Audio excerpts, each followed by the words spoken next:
Border control checkpoint sa La Union, hinigpitan matapos makapagtala ng kaso ng ASF sa isang bayan sa Pangasinan.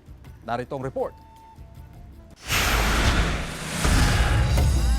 Sa inilabas ng abiso ng Provincial Government of La Union, pinag-iingat ang publiko matapos makapagtala ng positibong kaso ng African swine fever sa isang bayan sa Pangasinan. Kasunod nito, hinigpitan pa ang pagbabantay sa mga border ng probinsya. Hindi rin pinapayagan ang pag-angkat ng baboy sa lugar kung saan may positibong kaso ng ASF. Just a standard procedure that government could do. That's the least that local government unit could do to guard their ranks on the spread. Wala namang kaso ng ASF sa La Union. Base yan sa tala ng Department of Agriculture Region 1. Pero sa kabila nito, tuloy-tuloy ang surveillance ng otoridad. Bagamat may mga naitalang ASF case sa ilang lugar, wala raw dapat pagtaas sa presyo ng karne ng baboy. Sa ngayon ma'am, wala namang dapat na kabahala yung mga consumers at ganun din sa market. Hindi dapat po tumaas yung ating mga presyo ng mga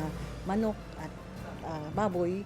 Gawa nga ng hindi naman po malawakan yung tinatawag natin mga sakit. Actually, na-contained na po yun. Sa bawang public market, tiniyak ng mga negosyante na walang nananamantala sa presyo ng karne ng baboy. Sariwa at kinatay rin sa slaughterhouse ang lahat ng karne na ibinibenta sa palengke. Okay lang naman po yung supply.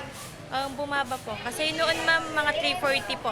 Ngayon 313. Ito po lagi kong binibilhan kasi fresh po yung paninda nila kung pag nabili pa ako ng karne ganyan. Kasama si Daryl Peralta, Jasmine Gabriel Galban, One North Central Luzon.